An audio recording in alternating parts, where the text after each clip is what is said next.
Hey guys, I just wanted to make a quick follow-up video to the original Blackmagic Pocket Cinema Camera 4K video that I made, just addressing some of the really interesting comments and good questions that I saw. So what I've done is I've just got a list here of all the questions I'm going to go through, and I've also timestamped them in the description. So if you just want a quick answer to a quick question you have, you can just scroll down, click the link, and it'll take you straight to that point in the video. So let's get started. So the first really big question that people were asking, and really the most important question that people were asking, was, is it really the same sensor that's in the GH5S? Originally, I thought if you thought that, you're an idiot. There's no way a $1,300 camera is gonna have the same sensor that a $2,500 camera has. It's just not gonna happen. But it is. It's the same sensor. Now, how do we know that? Well, here's the thing. They've advertised the fact that it's A, good in low light, and B, it has dual native ISO. Those are both characteristics of only one micro four thirds sensor, and that is the sensor that Sony makes that they put in the GH5S.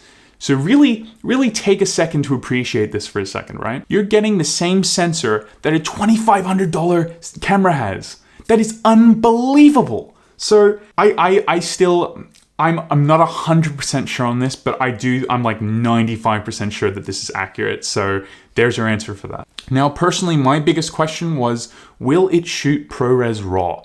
And I think I have the answer to that. At least, again, I'm about 95% sure. I think it will, for really one reason. It already shoots ProRes. So that already shows us that they have an open line of communication with Apple to be able to license that, right? The other thing is that when you're in RAW, it uses a lot of data. A lot, right?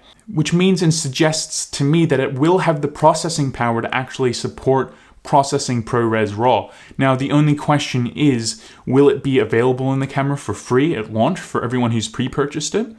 Or will it be a paid upgrade?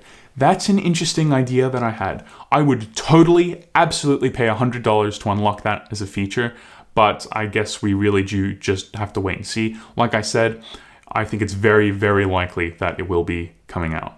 Now, what about autofocus? I had a surprisingly large amount of people saying it's just not going to have autofocus, but I was able to quickly disprove that by just going on their website. And scrolling down, you'll see a point where it says that autofocus is supported by select lenses. So it looks like we will be getting autofocus. Will it be any good?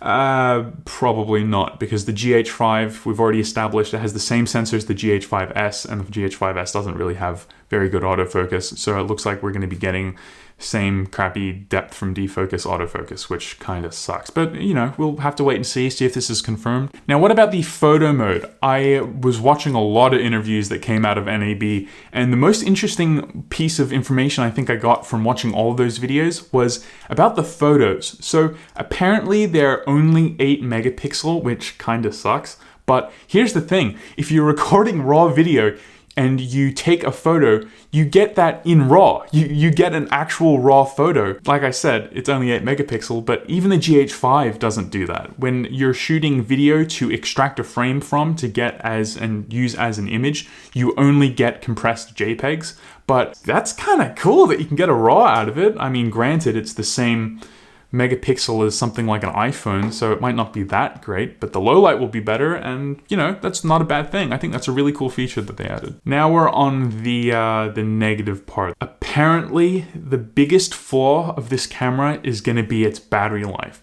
There was an interview with one of the Blackmagic employees who was saying that you might be able to get 20 to 40 minutes of battery life depending on what you're doing. This is really scary, because 20 minutes of raw recording, having to switch out a battery or use an external battery pack is, well, quite frankly, horrifying. The idea that you could only record 20 minutes at a time in 4K RAW, really scary, because we don't want to be carrying around extra chargers. I did also learn that USB does actually support charging, but I think only when the camera is turned off. So if you're carrying around a battery bank to charge your iPhone or something like that, you can plug it into the camera when the camera is off, and it'll actually charge the camera, which is fantastic. That's something that the Sonys had that the Panasonics didn't, except for the G9. That's a very well welcome new feature. But like I said, 20 to 40 minutes is really bad. I've seen some people say that at bare minimum, you're gonna get at least an hour plus or 10 minutes. That's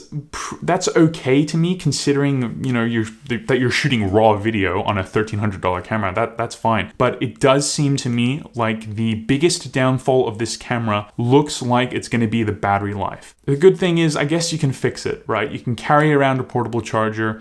It's possible to make up for that shortcoming. I guess that's the price you pay for being able to shoot ProRes and RAW 4K Cinema 60. So I hope that's answered a lot of your questions. I'm definitely going to be keeping up making more videos about this camera as more news comes out. If you want to pay attention to that, then subscribe to this channel and I'll keep you updated the best I can. But in the meantime, I'll see you in the next one.